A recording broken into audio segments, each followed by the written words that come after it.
Today we're going to be reading Bedtime for Frances by Russell Hoban.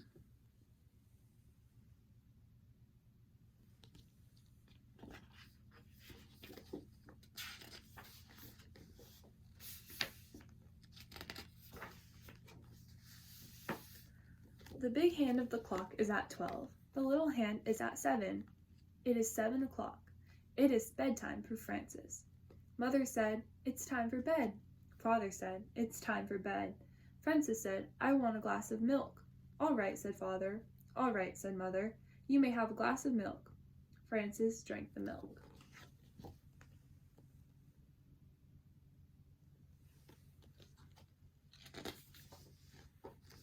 "Carry me to my room, Father," says Frances.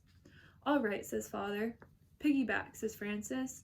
So Father carried her piggyback to her room. Father kissed Frances goodnight. Mother kissed Frances goodnight. Frances says, "May I sleep with my teddy bear?" Father gave her the teddy bear. Frances said, "May I sleep with my doll too?" Mother gave her the doll. "Good night," said Father. "Good night," said Mother. "Did you kiss me?" said Frances. "Yes," said Mother. "Yes," said Father.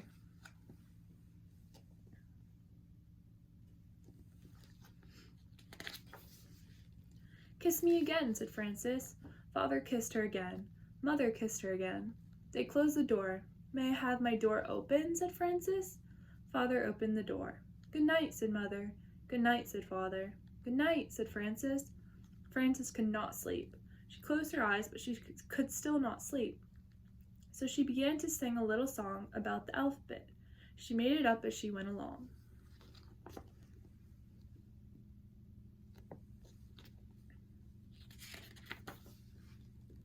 A is for apple pie, B is for bear, C is for crocodile combing his hair, D is for dumplings.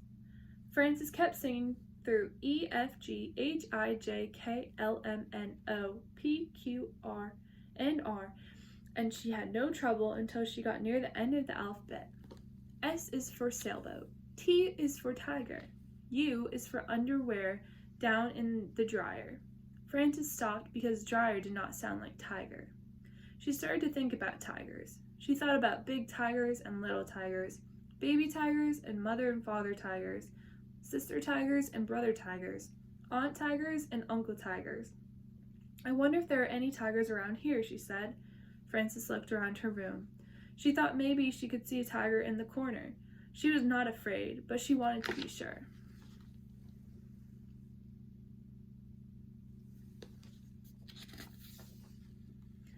So she looked again. She was sure she could see a tiger. She went to tell Mother and Father. "There's a tiger in my room," said Frances. "Did he bite you?" said Father. "No," said Frances. "Did he scratch you?" said Mother. "No," said Frances. "Then he's a friendly tiger," said Father. "He will not hurt you. Go back to sleep." "Do I have to?" said Frances. "Yes," said Father. "Yes," said Mother.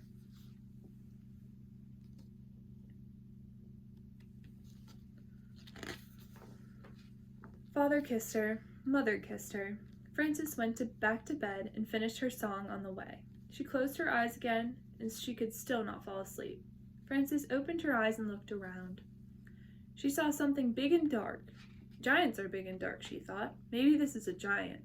I think it is a giant. I think the giant wants to get me. She went into the living room.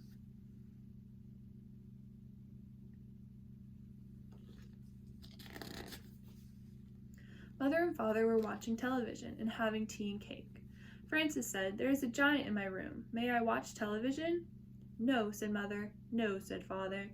Frances said, "The giant wants to get me. May I have some cake?" Father gave Frances a piece of cake.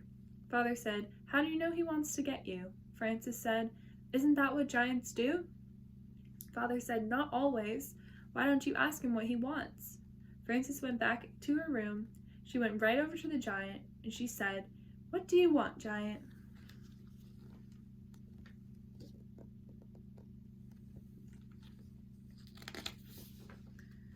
She took a good look at him. There was no giant. It was just a chair in her bathrobe. And she went to bed again. Frances was not very tired and did not close her eyes. She looked up at the ceiling. There was a crack in the ceiling, and she thought about it. Maybe something will come out of the crack, she thought. Maybe bugs or spiders. Maybe something with a lot of skinny legs in the dark.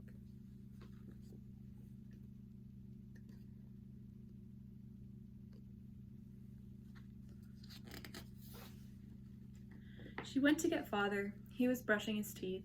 Frances said, "Something scary is going to come out of the crack in the ceiling. I forgot to brush my teeth."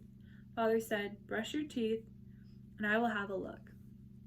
Frances brushed her teeth. Father came back and said, "Nothing could come out of such a little crack, but if you're worried about it, get somebody to help you watch.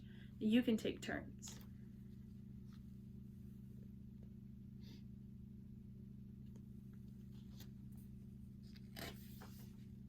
Frances told her teddy bear to watch. They took turns for a while. Then Frances got tired of it and let Teddy do all the watching. Frances got up and went to the bathroom. When she came back, she was not sleepy at all. The window was open and the wind was blowing the curtains.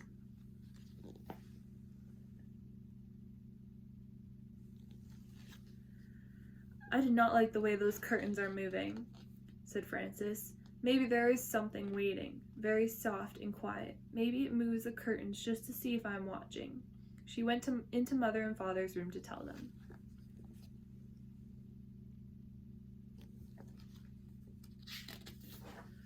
They were asleep.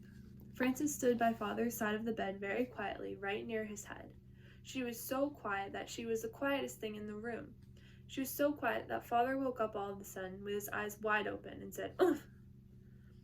Frances said, "There's something moving in the curtains. May I sleep with you?" Father said, "Listen, Frances, do you want to know why the curtains are moving?" "Why?" said Frances. "That's the wind's job," said Father. "Every night the wind has to go around and blow all the curtains." "How can the wind have a job?" said Frances.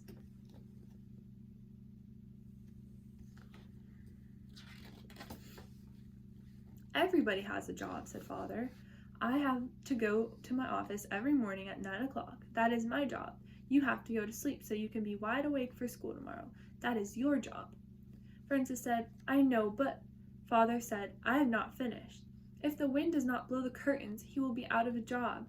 If I do not go to the office, I will be out of a job. And if you do not get to sleep now, do you know what will happen to you?" "I'll be out of a job," said Frances. "No," said Father. "I will get a spanking," said Frances. "Right," said Father. "Good night," said Frances, and she went back to her room. Frances closed the window and got into bed. Suddenly there was a noise at the window. She heard bump and then thump. "I know something is going to get me this time," she thought.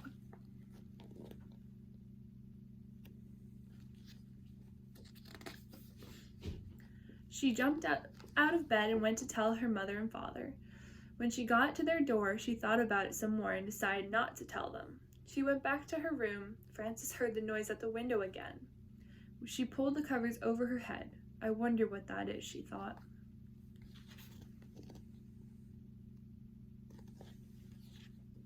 "If it's something very bad, Father will have to come and chase it away." She pulled off the covers and stood on her bed so she could look at the window. She saw a moth bumping against the window.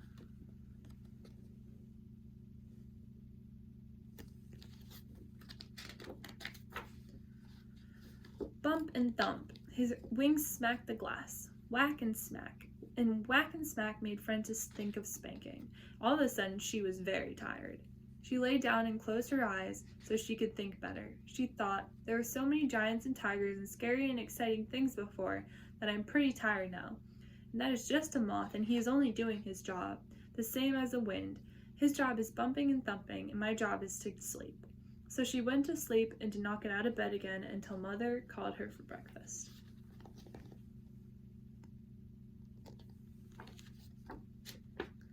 That's the end.